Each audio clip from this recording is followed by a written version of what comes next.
Welcome everybody to another episode of Ian and Jason's Video Cellar. I'm Ian, I'm Jason. How you guys doing?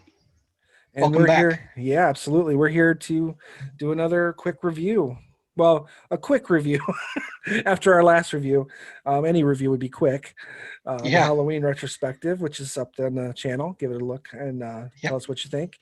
After that long video, it's probably best we keep things a bit shorter. So we're gonna go a little light here. Yep. The plan is at least for now, any review that's not an epic review that we save for the biggies. Yeah, absolutely. Um, not to discredit anything we do in between, but the ones that really were tentpole movies for our childhoods and whatnot, we'll Right. probably give the lion's share of time to. Absolutely. I mean, we're children of the '80s essentially, and that was kind of the heyday of of modern horror. I mean, any horror cinema I think was really booming in the '80s. Uh, so anything that really like the big It was a tent, like you said, renaissance. it really was. And you called it tentpole films, which a lot of them were '80s. So we're gonna hit those with probably larger, longer formatted episodes. But if you all don't like those, let us know because we can always break them up too. We can always do them in segments or whatever. You know, That's true. the That's audience true. We can can make things bite-sized if you absolutely, yeah, if you want to consume them. Yeah, I think a lot of our bread and butter probably comes from people who are stuck at work and just want something to listen to. And if we help make the day a perhaps, little bit yeah, shorter, that's great. absolutely, You know, absolutely. it works for Well, me when I'm at work, man. A good podcast will get me oh yeah, through. yeah. See, I can't unfortunately do that at work. What I do, but I know. I can get away with like watching stuff, but the volume has to be off, so it doesn't really, Yeah, so doesn't really do much good for you, I guess. not really. No, I can watch DIY videos on YouTube. That's about it. That's about the best I can get away with. Um, but So in other words, and I'm going to do a cheesy segue here, but you're talking you can really only watch silent yes, pictures. Is that what you're essentially, telling me yeah. here? That is essentially what I'm Hmm. doing. And the So segue is we're going to hit a silent film today, The Cabinet of Dr. yes, Caligari. not to So, mention this year is its centennial. absolutely. This movie Yeah. is 100 years old this year, and deemed by many an inarguable, not just a classic, but the film that started horror films, Mm, essentially. Um, there were turn of the century short films made in the silent era that were considered horror, but this would be the first major theatrical feature length horror film, mm. uh, and coined back during a time when horror wasn't exactly a designated genre. Right. I would say even cinema was still trying to find a way to categorize its movies when they were being made, and I think it's come pretty much unanimous with most people that this is the birth of the horror film. This Right. is as far back as you can go for feature length horror. Feature length, right? Because I was going to say, I believe was it Edison who made a short Frankenstein in 1911. Yes, yep. And there are, I And don't know if you can get the whole thing. I don't know what the whole thing was, but I know it was short. I And don't either. I know I want to say uncut, it's between 20 minutes to half an hour, which is still right, considered a short, I short, guess. absolutely, yeah, But even French filmmakers like George Méliès, who was making movies that were roughly a minute to 2 minutes long, he was the one really starting with weird motion capture and just odd editing and stuff like that mhm, created the illusion that ghosts or devils or demons were popping up into the frame and pulling people into hell and stuff like that. And he was kind of the pioneer of the horror film in its earliest iteration. hmm, Whereas this film by director Robert Vine is mostly considered the first movie to be feature length and themed in horror. right, This was a movie meant to scare you. mm, It was meant to unsettle you. It was meant to make you confused and nervous, and no other film really went for that at the time. Obviously, in its wake, we would get stuff like Phantom of the Opera and Nosferatu, and movies of that ilk, which took it even higher, Hmm. into the horror pantheon, Parthenon, whatever you call it. But this was the movie that sort of started that whole movement Hmm. when people started to uh, what do you call it, mimic or try to emulate Caligari. They were trying to emulate fear Right. essentially on screen. Yeah. So that Suspense that and was that was the terror. big thing about this. Yep. So, And this is technically, I don't know if I'd go out of my way and call it a slasher film. People are stabbed to death in this movie by mhm, characters. And mhm. spoiler alert, I need to make a graphic for our show that just before the feature. I'll send it to you. I'll get it done before you post it. But all of our shows we try to go into with at least with the hope that you maybe checked it out first. And Right. if not, pause it, come back to us. But Yeah. yes, this is a movie about a killer, a somnambulist named Caesar, who is under the control of a what appears to be a carnival barker named Dr. Caligari. He's able to hypnotize Caesar, and it appears that Caesar has been, by no will of his own, sort of hypnotized into murdering various people in this small German town. And if you want, I can go ahead and read the synopsis. We're going to go ahead and Yeah. knock Yeah. that Do out real that. quick. Yep. Absolutely. All right. It says the most brilliant example of that dark and twisted film movement known as German Expressionism, The Cabinet of Dr. Caligari is a plunge into the mind of insanity, severs all ties with the rational world. Director Robert Vine and a team of designers crafted a nightmare realm in which light, shadow, and substance are abstracted, a world in which a demented doctor and a carnival sleepwalker perpetrate a series of ghastly murders in a small community. And that's essentially what Pretty. it is. Yeah.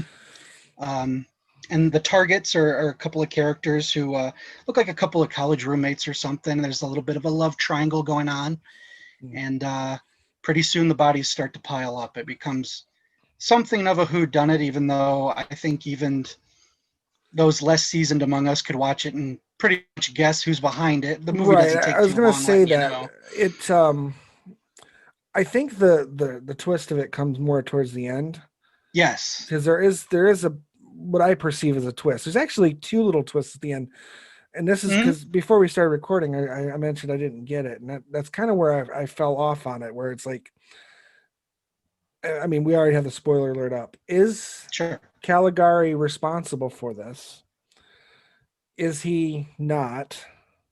Hmm. Or did this all happen in the mind of the character telling the story at the beginning of the film and didn't happen at This, all? it didn't happen at all. Okay. Uh, Basically, and I got to give it props. I can't think of a movie prior to this because there were so many, of course. Right. Uh, you know, the character, I believe his name was Francis. That sounds right. Is it? Francis or Frank. It starts with an Yeah, S. I think Francis was his name, Francis. yeah. He's telling an old guy on a bench this warped, screwed up story that Mhm. allegedly happened to him and a couple of people he knew. And by the end of the film, what appears to be Caligari sending off Caesar to murder various people in this town. Of course, they're all within Francis's bubble. Right, right. It's a girl who's attacked that he's in love with. His roommate or buddy is stabbed to death. Um, I think there's even a strangulation at one point. There's a few people that get killed. I think one of the people who crossed Caligari on his way into town looking for a permit Mm. to Mm, show off Caesar at the carnival, right. he Was gets that under his skin. I'm pretty sure the clerk winds up dead. the clerk? Yeah, I was gonna say the clerk Yeah, is definitely one of them. right. Well, you come to find out at the end, they pull the rug out from under you, and these are the ravings of a lunatic. He is in an asylum, Mhm. and everybody he mentioned who died or was accosted by Caesar is just another inmate wandering around. That's what I And thought. So I wasn't yeah, 100% sure on that, but yep, that's exactly what it was. And Caligari, ironically, is the is a doctor? doctor that's treating him, Yeah. and he manifested this entire story to, I believe, what it appears to be just another patient. Right. Okay. you know, part Yeah. part of what they tried to part of what they tried to convey to us was that it was just a couple of strangers passing the time on a park bench, when it's two insane people who just happen to strike up a conversation. Whether one's understanding them or not is really up to you, I Yeah. suppose. But the main point is that Caligari, Caesar, all of these characters are figments of an imagination that's been bent or broken Mhm. somehow. So basically, not to spoil another movie for you, it's a beautiful mind for Yeah, for I the was even silent thinking horror generation. with that because I wasn't 100% sure if that's what the ending was, if that's what it was telling us. Yes, But with that thought, I was thinking two things came to mind. One, Wizard of Oz, sure. because it's the dream and everyone that is in the dream is in, they're actual Yes, people. they've I all been also, manifested somehow. yeah, and I got a vibe of Slaughter High, Oh wow, yeah, just good in the point. sense that it's I mean, not to spoil, because I'm sure at some point we'll do that film. We should anyway. Uh, at the end of that film, none of that stuff happened. It all happened in his mind. It's more of a plan. At least that's how I always took it. Sure. It's like, oh, I got to go out and do what I just thought of doing, and this or Yeah, imagined wouldn't doing. this be great? Yeah. You So now know, I'm going to go do that. So those are the two things that popped in my head with that particular idea of the ending.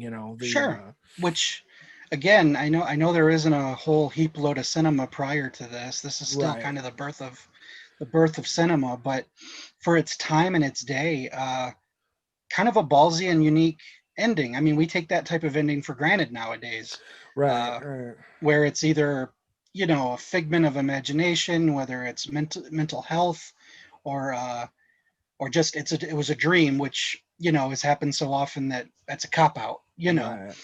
But back then, I would imagine if I was following the movie in 1920, that would have blown my mind. That's, Right. Yeah, oh my I God, would I would be everything was curious a to lie. I'd be curious to know what the American audiences took of that. Here's what's Um, funny. They claim that there's two stories that came out of its premiere in America. One mhm, story is it was booed off the screen. right. And I They could just see didn't that. get it, didn't like it, or it was raved about.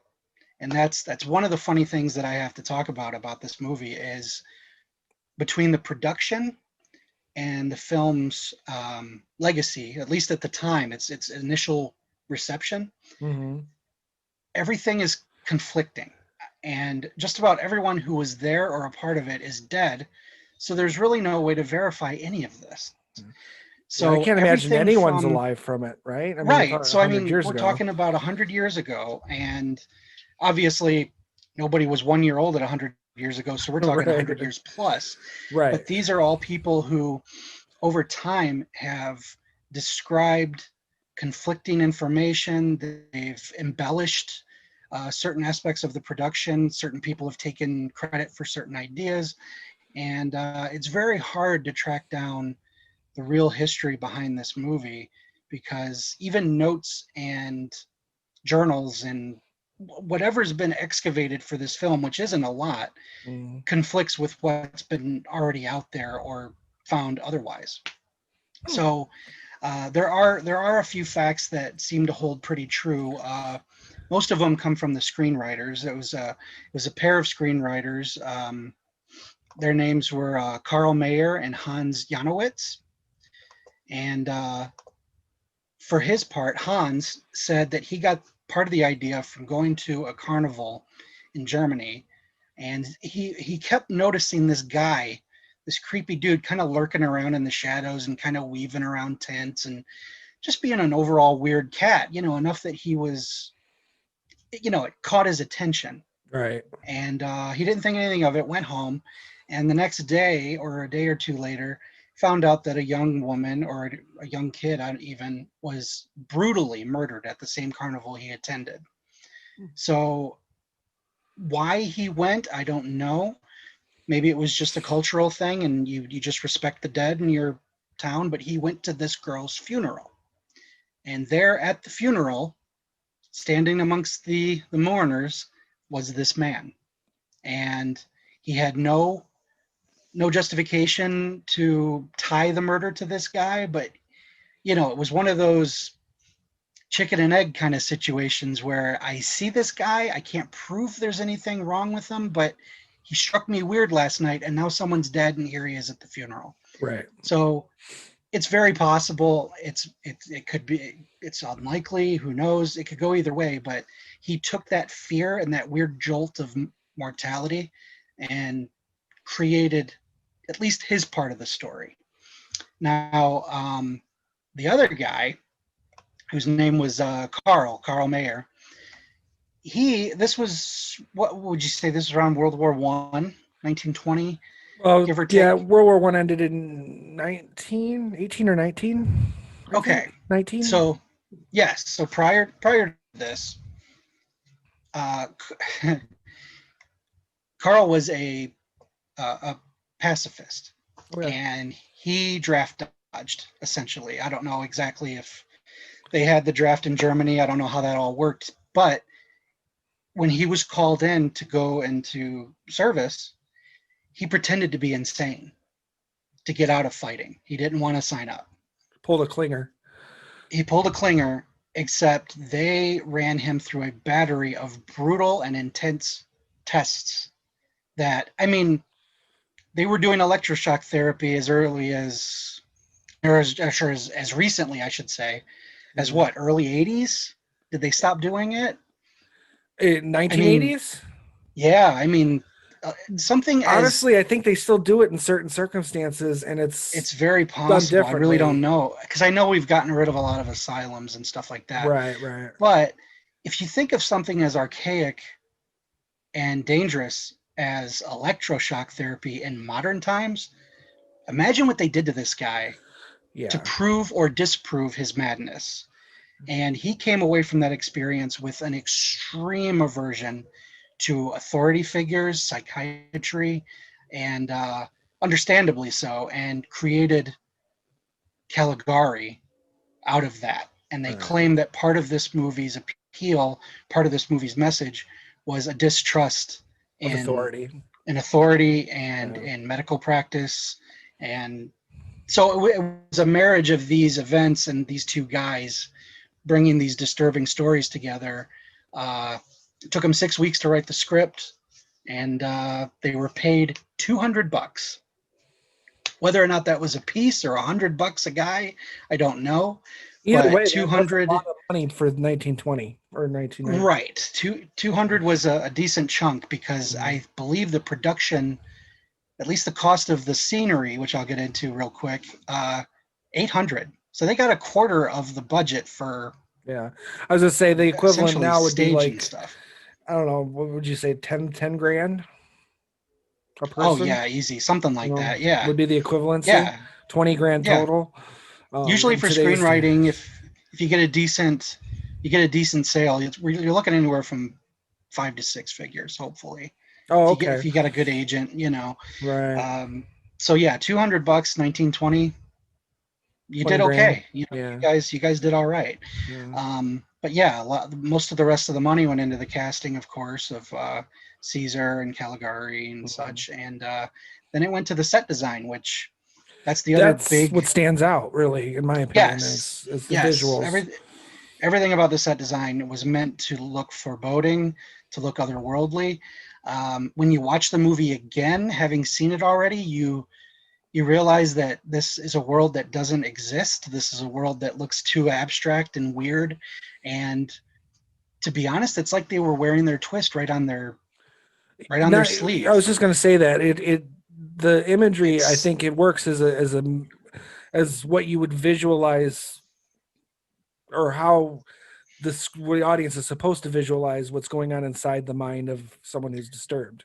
You yes, know. yes, exactly. Everything's distorted. Yes. Everything has a sharp angle to it. Everything is kind of broken, and the movie, it's literally what people consider the very definition of German expressionism. It Right. was Hmm. This is what these movies were. This was what was chic at the time, and this movie was sort of the pioneer of all that.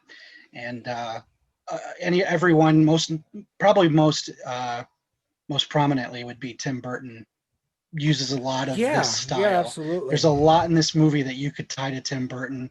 Um, Everything from odd looking staircases to that iconic rooftop, that weird industrial looking rooftop.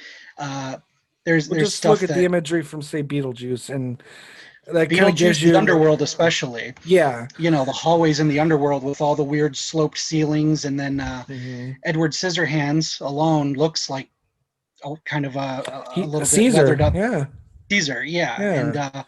I even did a little research online, and there were comparisons to Caligari to Burton's version of Penguin in Batman Oh, I could Returns. totally see that. The top hat and Yeah. and granted, I mean these were tropes of the Penguin in the comics, but the way Tim Burton, his costume design and the way he looked, it was very He made him more Caligari-esque. monstrous. Yeah, he made him more He monstrous, did. which is how they portray Caligari in the film. Right, at least up until you find out the truth, and then you see him kind of clean cut and Yeah, studious looking, and in but still kind Francis's of mind, he was a creature.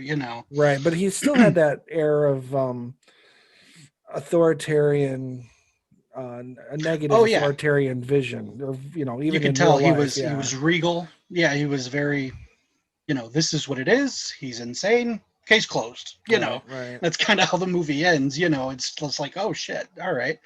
Uh, but yeah, that was pretty much one of the biggest things about the film that people took away from, and people still take away from, right down to music videos. Rob Hmm. Zombie, for his Hellbilly Deluxe album in 1998, he did a music video for Living Dead Girl with him and Sherry Moon, of course, Of and course. they recreated the cabinet of Dr. Caligari right down to the sets. Sherry Moon was the Caesar character. She was the Living Dead Girl, Hmm. and Rob was Caligari, and he would hypnotize her and bring her to life, and it looked like she was wreaking havoc all over this skewed version of a German town. And I mean, to watch the music video and the movie back to back, whoever did the production design for Zombies music video did their homework. Everything Oh, is pitch perfect, and it just proves how this movie transcends its own generation and is still being utilized visually right. today. And Well, no one even can right say down to the anything. twist, like I said, it's Yeah, yeah. No one can say it's Zombie doesn't have commonplace. a visual eye for film, Sure. like whether or not you like Yep. his stories or not, or his screenwriting. But Right. he knows how to He shoot definitely something. knows how to shoot, and just the fact that Caligari was a reference point for one of his music videos proves that he's well versed. He went back to the archives and wasn't just Hmm. aping off of something in the 70s or what Right. have you, something a little more familiar. Anyone who watched, Living Dead Girl like I did in high school, in high school, I didn't know what the hell Caligari was. I just thought this was a cool music video that looked like a silent film. And Right. lo and behold, he was referencing something far more iconic than I knew, at the time. Yeah. So, Well, um, it points out how this particular film has stood the test of time as well. right, For it to be still being referenced, well, at that point, 75 years or 70 years plus sure, from when it was made, and now we're still talking about it hmm 100 years later. yeah. I It mean, says a lot about the film in it general. does, So it does. now There's is this film in the public domain? Because to be honest, that I'm not I watched it on sure. YouTube and it was free. It was just I posted. That's probably a good indicator, I suppose. Hmm. A lot of these movies weren't copyrighted around that time, Right. so it's very possible. And it goes a long way to support that theory that so many people have released it on DVD and Blu-ray, and Right. when Alpha Video can throw a box set together of this Nosferatu and a couple others from the era, chances are they bought it for a song, if anything, Mm. and they can slap it on the cover of any DVD or Blu-ray they wish. But I can give you the best one to buy, and for the Hmm. first time since doing this show, I need an upgrade. Oh, okay. I need an upgrade. I have the Kino video version. This is out of print, Hmm. but it really doesn't come with a whole lot. There's a condensation of another movie by Robert Vine, which is called Genuine Tale of a Vampire, which, if I'm not mistaken, contains nudity, which is Wow. pretty rare for that era. Right, right. But again, we're talking about Europe, You know, Yeah, their they weren't Europe. sensibilities are different. They sent all their You Puritans know, over here to settle the New World. right. So, other than that, the biggest thing here, we got a bunch of photo galleries of posters and production sketches, and two isolated, shouldn't say isolated for a silent film, but two different scores to choose from. One's Right. kind of a jazzy one, and the other one has kind of a, I don't know, I don't want to call it a classical. It almost sounds carousel like, it's two Yeah, very different vibes for the same film. I was gonna say, and that's why I was curious about the public domain. I found two different versions, and the only difference was is the video quality was better on one, but they both had Hmm. different scores. Okay. So I was wondering, you know, because technically, if it's public domain, anyone can take that film and score it if they want, however they want to, because there's They can. no And dialogue; it's all music. I'm surprised more people haven't, because I've seen versions of Nosferatu out there that are scored to typo negative. Oh, okay. The goth band from the 90s, and if you could do that, I assume the highest royalties you're paying are to the music company versus the film. Right, right. So when versions like that exist where they do these metal versions, which I enjoy, I think that's kind of cool and it's often fitting. Mm-hmm. Uh, yeah, it was kind of weird to watch these two different versions, which I did watch both, and It's probably the one's two a little bit better. versions. It's probably the two versions that were on YouTube actually, because one memory serves. Because I didn't watch all of the one because, like I said, the video quality was a little off on the one, so I watched Sure. the other one with the better quality. And if memory serves, one of them had like you said, a carousel kind of sound to it, Right. like And a lot a of those silent carnival. movies, tend to have that weird calliope-esque sound to them, which is Mm. common, I suppose. But I think the version that I've got on this DVD, it's like a jazz fusion kind of thing where Hmm. it's a little creepy. There's some strings, but it's mostly sax, and Okay. it sounds cool, and it fits. It's got kind of a weird prog sound to it that kind of fits the oddity of the film. But Yeah, I love Prague, so I can go that's for kind of that. the yeah. So I mean, that's kind of the beauty of silent films is you really could put mute on the TV and play whatever the hell you want, That's true. That which is. I've done as well. So, but I suppose before we go, I could tell you the version out there that I personally would want to buy, and I definitely need to upgrade to. Mm-hmm. There was a Blu-ray released. Um, I'm not sure when, but it's from overseas. It's a company called Eureka Entertainment, Okay. and it's Region B locked. But it's a 2 disc set, and it was a steel book. The steel Hmm. book, from what I've seen, is kind of hard to find and a little bit pricey, but Okay. there was a regular Blu-ray DVD combo Mm-hmm. with most of the same stuff. It comes with an audio commentary by David Collat, who I believe is maybe a film historian or something. I didn't really look into him. The name There's sounds a familiar. documentary called, yeah, I thought it was too. Um, Caligari, The Birth of Horror in the First World War. This is a hour-long featurette that goes into basically not just Caligari, but the birth of horror, like we've been talking about. Mm-hmm. Uh, there's a 15-minute video essay by a guy named David Cairns who says it's called "You Must Become Caligari," and an on the restoration featurette, which shows basically all that went into the polishing and squeaking up of the footage. Which even this DVD that I've got for a movie 100 years old, it's spick and span. This looks amazing. So I can only imagine what a Blu-ray copy looks like. Wow. Um, Okay.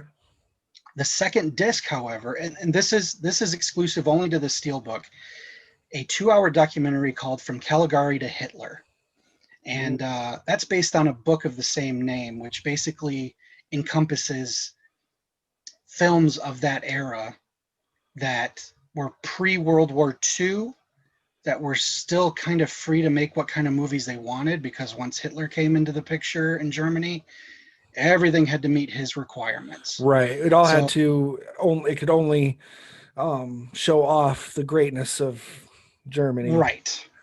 So this is I've not seen this documentary, and Eureka Entertainment also sells a a Blu-ray DVD combo called Hitler's Hollywood. It's a documentary by the same filmmaker, and From Caligari to Hitler is available on there as a bonus feature. So it's like a double documentary Okay. that covers both From Caligari to Hitler and then Hitler and Beyond.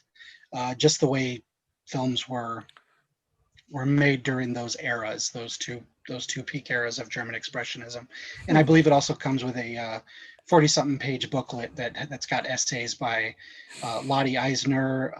There's a variety film review, production restoration, all kinds of notes and stuff. So Hmm. out of all the versions that are out there, and there are plenty, that one seems to have the most Bonus. historical worth and Yeah. bonus material that, in my opinion, again, with a movie like this where the history is a little bit muddled, um, it's good to see some pros take a crack at it and Yeah. Yeah. try to Absolutely. give you at least the information about why this movie is what it is and how it stood the test of time. Yeah. So Absolutely. I personally, I would love to get my hands on that steelbook, but if I can't and it's just too expensive, I'll get the other Eureka Blu-ray and probably get the other one, that Hitler's Hollywood, just as a good companion piece Companion for the piece. Yeah. documentaries. Well, it sounds like an Yeah, interesting documentary, regardless. Worth having, I think. yeah, and I mean it's 2 hours long, and I mean I'm Mhm. sure culturally it's got a lot of significant information about Yeah, because it films in wouldn't that just era. apply to this film necessarily. It would apply to, No, the next 10, 12, 12, 15 years of cinema, essentially. sure, and that would include stuff like Metropolis and Right. Nosferatu, The Hands of Orlok. There's a lot of these movies that were cranked out, and many of them under the horror banner, of course, Right. because Right. horror was a great way to incorporate German expressionism just visually. Right. So I'm sure that those documentaries are priceless. I'm Oh, sure yeah, they're a wealth absolutely. of information. So I personally, I would love to get my hands on them, and if I ever do, we could do an updated episode, and I can discuss a couple of Yeah. those details. But No, we might be yeah, able to that's just do that's like pretty a much quick. all I've got for Caligari. Yeah, we could do maybe a Oh quick yeah, we get video many on episodes. just, yeah, just on that documentary, maybe just because, I mean, it does, like you said, it Exactly. does kind of cover um a handful of horror films. Yes, So down the road we might do something like that. So sounds good yeah. to me. Yeah. I So yeah, if any of you out there are interested, if a silent film is tough for a lot of people, I get it. It is. It is. However, if you're a film fan and you're a horror fan, it's probably good, at This least at is some point, to kind of familiarize yourself with where it started.